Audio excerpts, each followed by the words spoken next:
In the world of banking, even among some of the smartest and most thoughtful people, the core remains something of a mystery at many levels. Does legacy automatically equal obsolescence?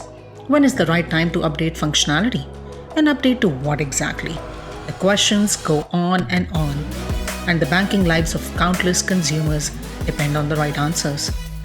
Join host Dharmesh Mistry on the inaugural episode of Season 1 as he delves into these queries with a core technology luminary, Dave Revell, chairman of the board at Zafin, exclusively on Banking Blueprints. Welcome to Season 1 of the Banking Blueprints podcast. It's a brand new series by Zafin and me, Dharmesh Mistry, and I'm super excited to be your host for Season 1. Throughout this inaugural season, we'll delve into the realm of banking innovation, exploring strategies for breaking free from traditional constraints and innovating beyond the core.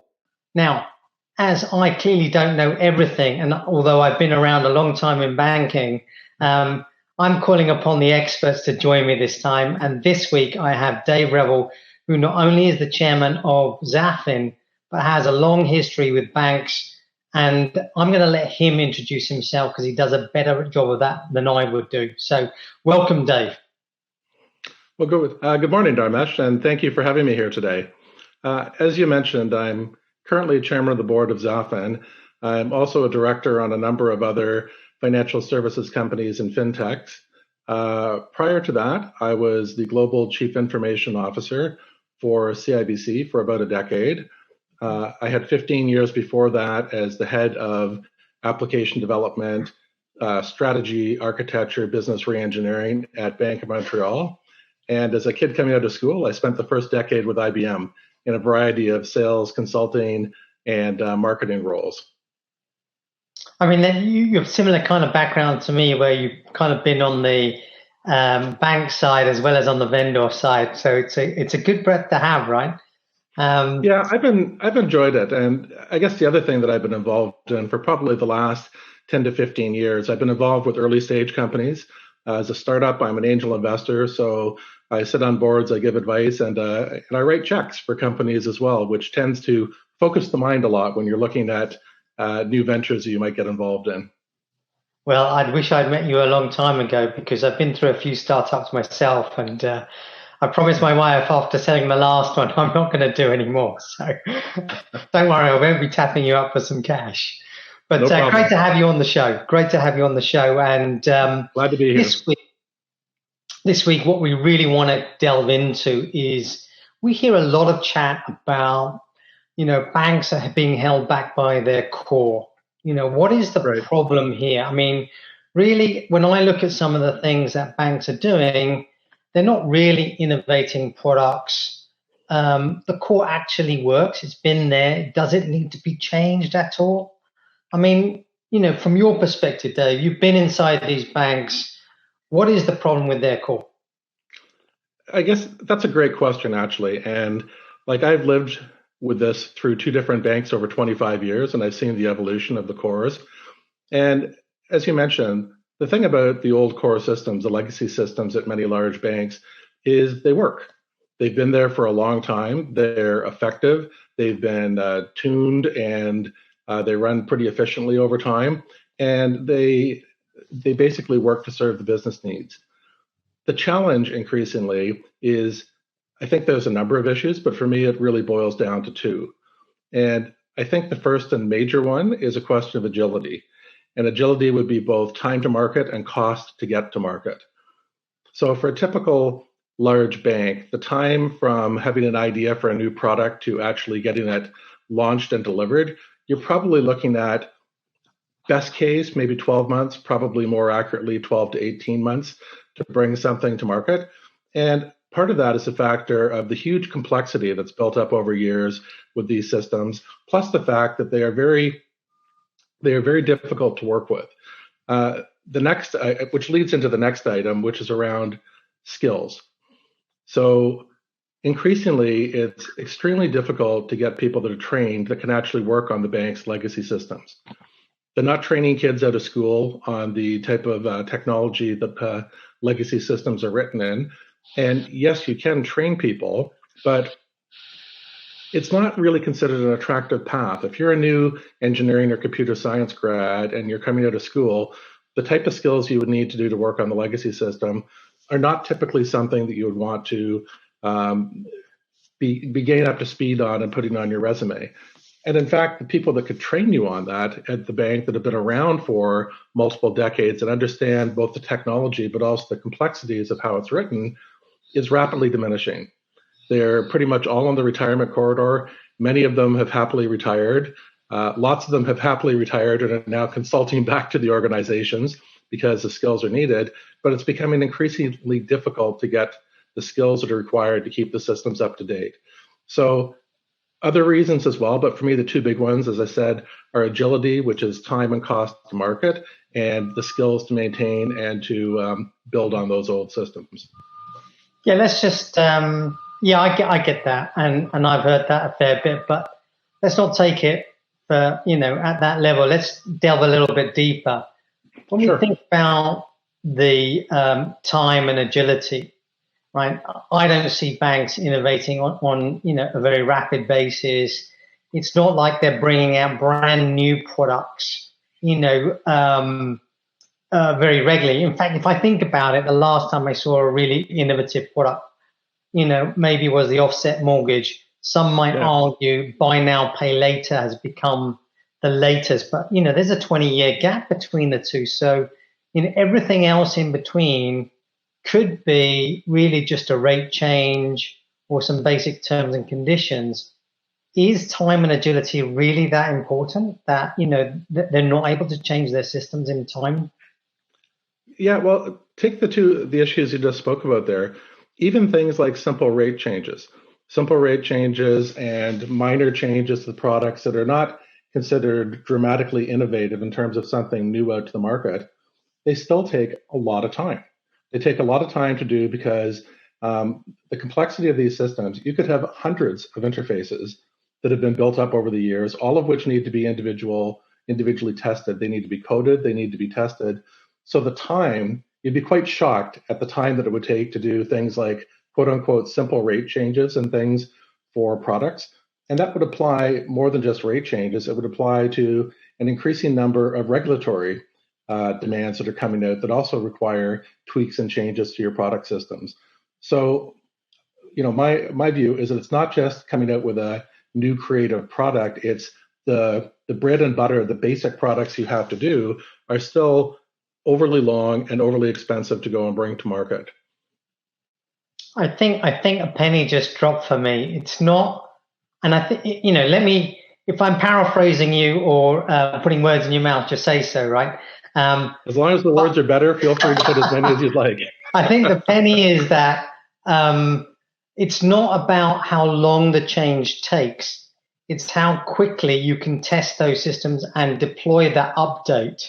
Is that what we're talking about here? Is that when you said many systems, it's not just retesting the core, but because the core is integrated with other systems that rely on these products and their data, then it becomes a big task, irrespective of the size of the change, right?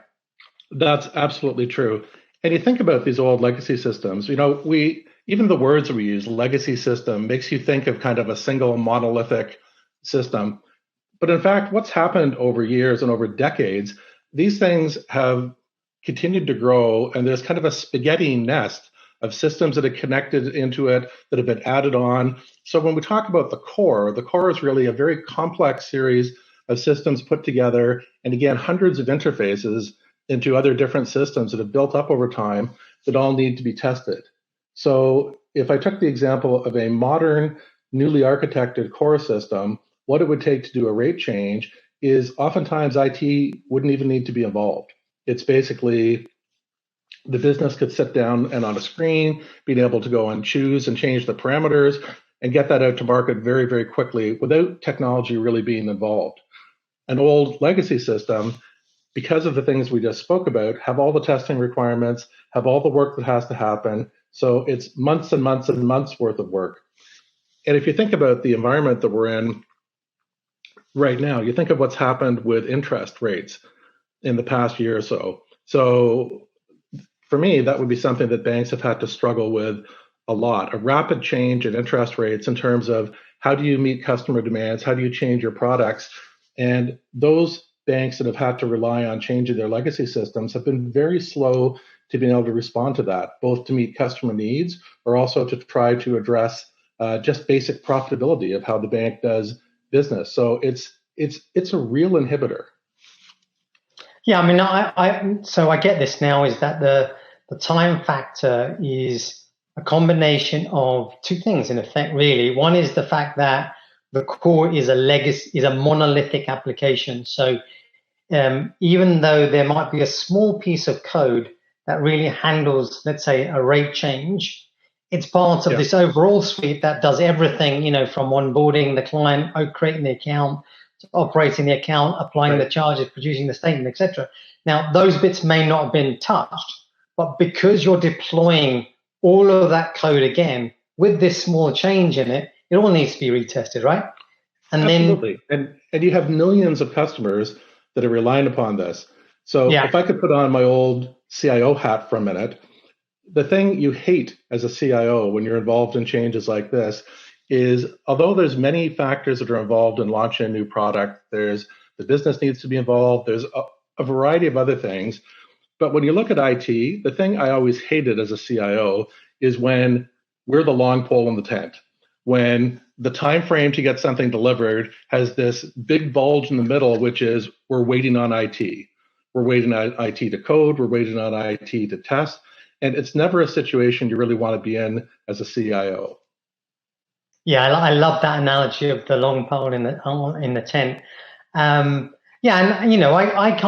So in my naivety, I guess, part of me thought, well, by the time you update the call center people with the new product, by the time you've created new collateral, by the time you've gone through compliance and regulation and then rolled out, updates to the branches, IT would be ready. But actually, I'm, in my simplistic view, was just thinking about the small change that you were making, not about how expansive that impact has. And also, everything that goes behind getting out a piece of an update in effect. And I guess this is where like modern systems that are based around microservices fundamentally change the game, because you're not deploying a monolithic piece of software anymore. If you make an update to one microservice, you test the microservice and redeploy just that one bit rather than the whole thing. And the way that it's tested with its automated test scripts mean that anything that was consuming that service is automatically retested at the same time, but it's in an automated fashion, right? Yeah, that's absolutely true. And in fact, I'll extend that a bit more. So the whole promise of modern systems where you have isolated, like you've got the API and you've got the microservice. So yes, you just have to change the microservice. But in many modern systems, you're not even doing that. It's parameter driven for things like rate changes and things. I'm not changing the code. IT doesn't have to be involved in doing that. I can sit on the screen and I can decide that I want to change a number of the different factors related to rates, et cetera, and essentially build a new product and have it deployed without having to do. So it's basically, a no-code change to do some of the basic things you need to do. Yeah, I guess, I've taken it for granted that, the core is where you define the product and then you onboard the customers and then you operate the product. But that doesn't have to be the case, right? You can still have a core, but have something else allows you to define the product and, to apply any product behavior to it outside of the core, right? Is that what you're saying? Absolutely. Yes. And that can be in a no-code environment. And there's many advantages to taking, when we talk about product, again, product in the core systems has built up over time, that there's product for your consumer lending, there's product for deposit systems, and they tend to be isolated in and embedded within different parts of the core. There's a tremendous amount of value that can be gained by actually putting all that product information together into a central spot, in essence, creating a product master with all that information and then drawing on and changing that. Once again, we think of the old core systems and we think about them monolithically and we talk about them being engineered. They're not. maybe they were engineered when they were first built, but then they have been patched, they have been extended, they have been Frankenstein over many different years on top of that. So when you look at something and say, well, this is the way it's been built, it's been built because 20 years ago, someone had requested something different with a product, or a regulator had asked for that, and it never gets cleaned up. So they're as far away from a tightly engineered system as you could imagine. And because of that, the complexity of trying to go and introduce things is much more difficult than it would be if you had a new, modern, well-architected, purpose-built system. Yeah, so what you're talking about here is that banks over a few decades have created silos or product silos, quite often using different cores for different product sets, like mortgages or for lending or for term deposits, etc. Right? Correct. That's okay because, maybe 20, 30 years ago or 50 years ago, certainly the credit card only came about the 60s, right? So, banks didn't necessarily have the foresight of all of the products that they were going to have. Secondly, as those organizations grew, right, and I am making an excuse because it's a valid excuse, right? Businesses grow and we don't know where the customer is going to go, right? Therefore, we have to build things flexibly. But how many times would we get in a budget in IT that says, look, I'm building you this current account capability. It does allow you to have an overdraft. But, if we build in a bit more flexibility, we could treat it like a loan, and we don't get the budget for that because the guy that owns the current account says, no, just build it for me and I need it as soon as possible, right? So there's many reasons why these silos exist, but having the silos is a problem because, you have to make different changes for different products in different places, right? Yeah. And they all impact, this ecosystem of systems. Yeah, I'll tell you a story about that. In one of my earlier roles, and we talk about these systems being around for decades. Decades is optimistic in some cases. 20 plus years ago, at one of the banks that I was involved in, we were doing changes to the credit card system, which I won't name the bank, but the credit card system was called NCCS. And I never actually realized what the name meant. But as I found out afterwards, the name was the new credit card system, which was already 20 years old at that time, was a deep legacy system, was called the new credit card system. And when it was built, it was intended to be the first phase of a launch that would then include other products. And as often happens, it took too long, became too complex to do, so it became just the credit card system. That's pretty much the case of what occurs at many other banks. And in an environment where all banks are created equal and they all have the same constraints, maybe that's okay. It's not great for customers, but maybe it's okay. I think what we're increasingly seeing with banks is you're seeing the neobanks, you're seeing new startups, digital banks that have been created that are attacking that as a problem with banks. So they're saying we don't have to have every single banking product the same way and create a full service bank the same with all the different channels. We can create a digital bank. We can have brand net new systems, and we could operate at a fraction of the cost and at a much higher pace. And we could actually bring innovation to banking and kind of dance around the old elephants that have been in the field there. And that's a real risk for banks. And as technology continues to advance, there's more and more cases of either startups that are doing that or really large banks that have decided to innovate and attack themselves, where they, in essence, have created their own digital banks. And they've decided it's easier to start new and build a net new digital bank, maybe migrate their customers over to it over time, because there's this pressing need that they know that they need to modernize their systems, and they're struggling to find different ways to go do that. So true, because here in the UK, I've seen both Monzo and Starling and some of the smaller neobanks launch new term deposit kind of savings accounts in response to the interest rate hikes that we've had, right? And there's been a backlash with the incumbent banks. People are saying, look, you guys have most of the customer base, but you're not giving us the benefit of these interest rate hikes. It's okay when you're lending to us at, cheaper and cheaper rates. But now that we've got the chance to save and earn interest at better rates, how come you're not raising the rates fast enough? And Right. now I start to understand that actually it's not necessarily the banks just being greedy and not wanting to pay, but it's their actual ability not to be able to compete, because who doesn't want to compete for those deposits anyway? It's not, it doesn't make sense to not give that extra rate and keep the customer, let them, rather than let them go away to somebody else, right? That's true, because of course every bank wants to be more agile. They want to be able to meet customer needs more, and that drives the success of the bank. And you mentioned before, Dharmesh, about the more modern architecture, about microservices driven, and that's another thing when I think about core modernization. In the past, core modernization often was seen as a single entity, a thing that you would have to do. And for a large bank, that could be a literally multi-billion-dollar exercise taking place over years. And because of the complexity, the rest of the activities of the bank really kind of shut down while you're doing this. So much energy is focused upon doing the new transformation that you're not really innovating with customers. You're changing technology, you're changing business processes.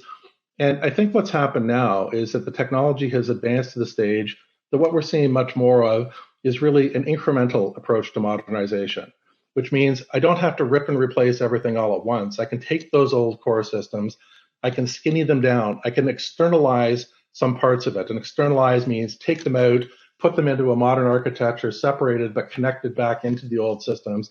And I can get at the modernization in different pieces, and I can actually deliver a better business case from doing so.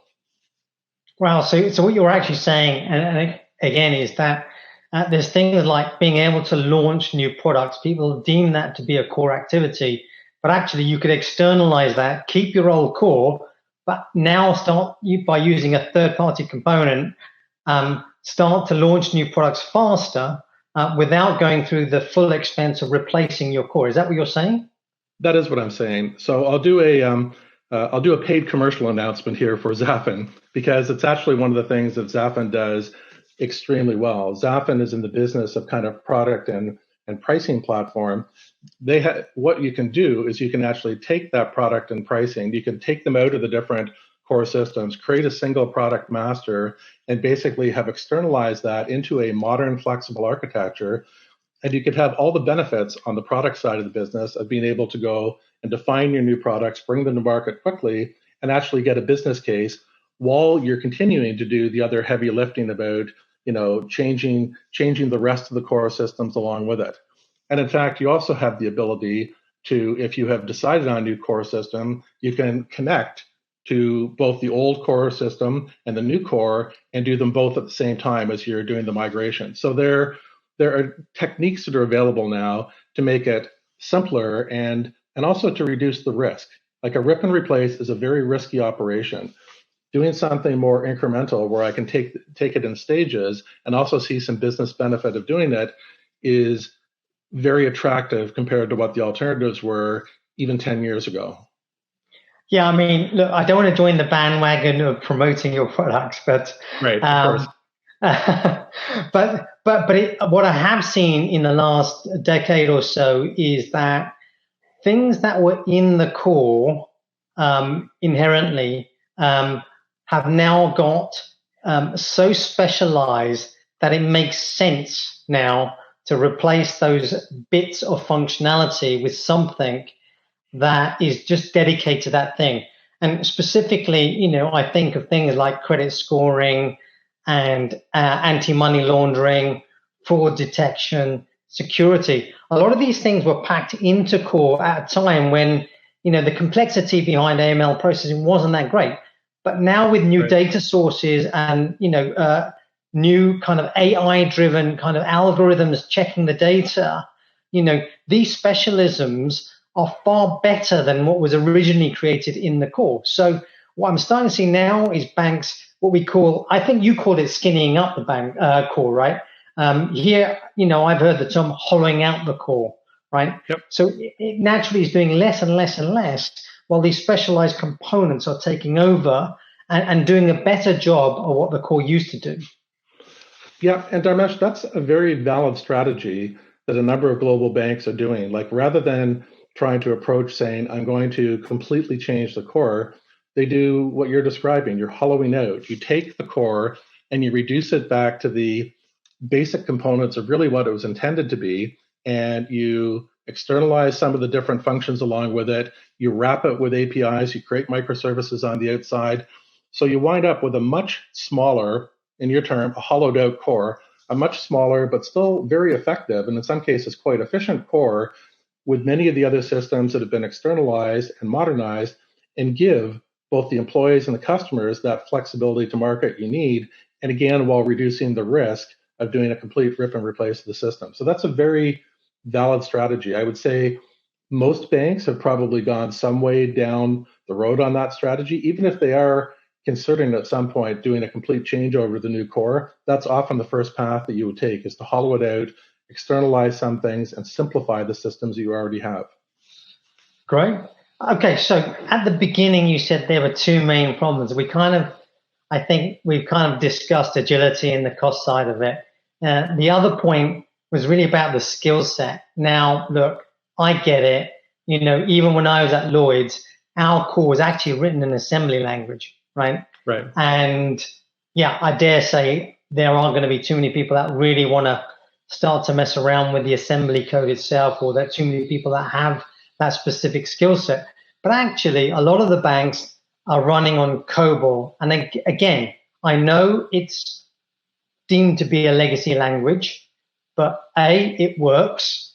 B, there are, still thousands of COBOL developers out there, right? And it's a 3GL after all. It's more verbose than something like assembly language. So I can imagine, even if I was a C programmer or a Java programmer, actually doing some COBOL would be relatively easy or easier for me to kind of get onto. So what is the issue with the skill sets really? So I think, Dharmesh, the issue with the skill sets really is, and you're correct, there's a difference between some of the old systems that were written in assembler versus the COBOL ones. But in any case, it's still not a skill that's being trained out of school. And there's the coding of the systems, but there's also the complexity of understanding what happens in those systems in behind it, the architecture. And those two things are intertwined, the knowledge of the systems and the knowledge of how the systems have been built and architected, so that when I make a change, it doesn't have an unintended consequence. And there have been multiple issues around the world. I won't name some of the different banks where you've seen very bad major outages that have occurred based on what was considered kind of a simple routine maintenance change. And in many cases, that's a combination of you've changed or done something to a core system and really not understood what was in the background and behind that. So I think the longer that things go on, the more there is that kind of risk associated with things, of having people that are knowledgeable in the code, but are also knowledgeable in the systems and architecture. And you're right, you can train people to do some of the old systems. At one of my previous organizations, we actually created a university program with one of the leading universities in Canada. And we took new kids coming out of school, we married them up with the guys that have been 20, 25, 30 years at the bank and had the knowledge. And we basically put together like an old mainframe class, and we paid people on a basis where this was considered a hot skill. And it was great. That's a wonderful stopgap measure, and it worked for a number of years. But eventually, the people want to move on. If they look at their resumes and they look at moving on to another organization, saying I've become like a level 3 expert in COBOL coding at a Canadian bank in this situation doesn't really get them where they want to go. So certainly you can do those types of things with people, but you're really, you're pushing against the tide. You can delay things, you can improve your organization a bit, but the fact is that the new people coming out, they're working with modern systems, they want to do that, there's advantages to it, and you can push back time a little bit, but you can't stop the flow of time. Yeah, no, I this is my second penny dropped, right? Is that, it's the cost of, the cost of these skill sets is one factor, right? But it's almost like, the change being small, therefore it shouldn't take too long, right? But actually, even if you could get, a flurry of these, COBOL programmers, the fact that it's a monolithic piece of code with millions of lines of code there, training somebody in COBOL doesn't mean that they understand the system, which means that, if they make a change, we still have to retest everything. And also the risk of them upsetting something is far higher because they really don't know the impact of, that change that they're making, right? Right. I cannot tell you the amount of times over my career where you would have a ugly outage or something that occurred and you have the war room with people involved in it. And I stare around the room at the people that have been in the bank with the most knowledge for 30 plus years fixing this. And you think, dear God, what happens if they leave? I mean, yes, yeah. I mean, there's a lot we take for granted. I mean, especially with compilers and stuff that, they highlight the errors with modern languages, right? But I remember a time, and this shows my age, I was working on a program, mainframe batch program, and, I got to the end of the week and I should have been done to hit my target. And the program just kept going into the error routine. I'm like, why is this going into error? Everything, I checked the data, the parameters, everything was correct, right? I followed this line by line and I'm like, I just can't see it. And then I decided that, look, Monday morning, this code has to be correct. So I'm in at the weekend. And I spent the whole day Saturday just checking the code. I rewrote it, and it still was going to the error routine. And then Sunday evening, when I was going back home with my tail between my legs, thinking, God, I just can't understand why I'm such a bad program. Looking at this piece of code on the green sheets of paper that you get off the mainframe, right? Printed off code. And I noticed that my last statement before the error routine didn't have this full stop. And it's like, oh, it thinks it needs to naturally flow, not break at that point. It's that one tiny little error that forced it into the error routine. I'm like, geez, I've just wasted a weekend over a full stop, right? But these are the kind of things, the issues I think that you get with kind of legacy kind of languages and the tools that came with them, right? It is. The other analogy I'd use, and I'm hoping that this is an example that resonates in the UK, is when you're looking to modernize. If I'm building a house, I'm modernizing an old house around there, and I can build on the old systems and things that are around. But if the house was wired electrical with old knob and tube wiring, at some point in time, as you modernize and you build your house, you have to bite the bullet and you have to change. You're creating a fire trap. You're creating something that is extended beyond the architecture of what it was originally designed to do. And IT systems are the same way with banks. You can work around it to a certain degree. You can extend things, but at some point you have to bite the bullet and recognize that technology has changed, the needs of the organization have changed, and you have to find a way to address it, either by the technique we talked about of either kind of incrementally hollowing out the core, hiring new skills, buying new products to come in, or a complete system replacement. You have to get at it, because if you don't, people won't want to be buying that old house. They're going to just buy a new house. They're going to buy a nice modern new house, and it may not have some of the same features and some of the character of the old house, but it's going to work and it's going to be maintainable. Okay. So I get your 2 points now, but there's a small subtlety, I think, that stops banks from changing their core. And, because I have that privilege, I'm going to just spell it out and just say, look, there are CEOs, mainly CTOs and CIOs of banks that are, probably about my age, reaching retirement, right? Do I really want to be changing the core at my time in life? I'm just can see my holiday home on the beach. I'm close to getting my pension. Why should I take the risk? Yeah. What would you say to those people? I would say to those people, I have lived your situation. I have been in that situation. And for me, the key word that you said is risk. And if you're in that situation as a CEO or a CIO, and you see this change as being an overwhelmingly risky change to do, then you're going to be very reticent about starting it. And to give people credit, it's not usually because, hey, I just want to get out of here in a year or two. It's these projects could be long and complex, and they need some continuity to get them done.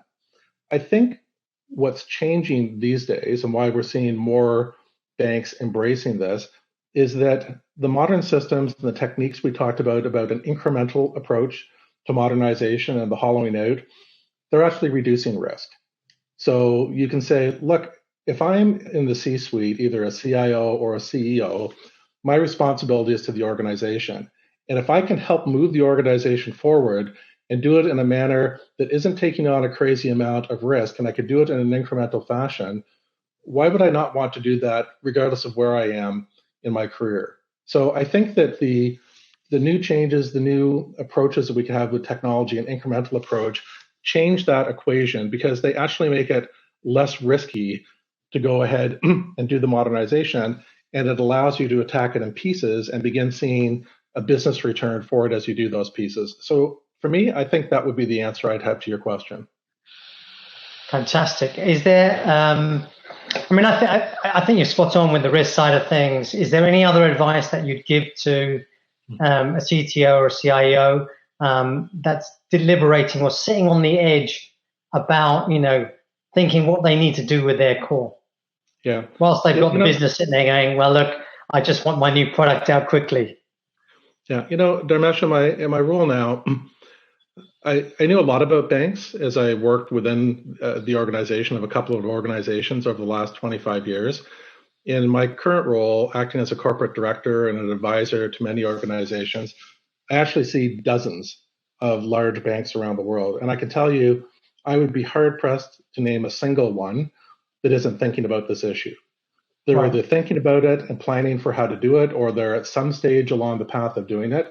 But if you're not thinking about it and you have a major organization right now, I think you really have to question why not, because the world is moving around you and you need to have a strategy for it.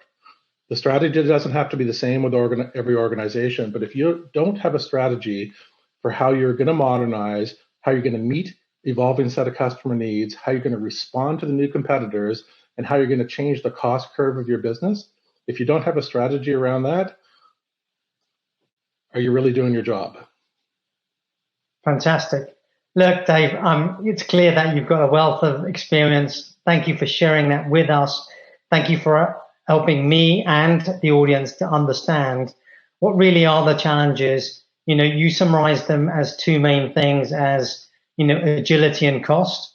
The cost being, not just the change, but the impact of that change inside a monolith that's then ingrained in, a whole ecosystem of other systems that interact with it.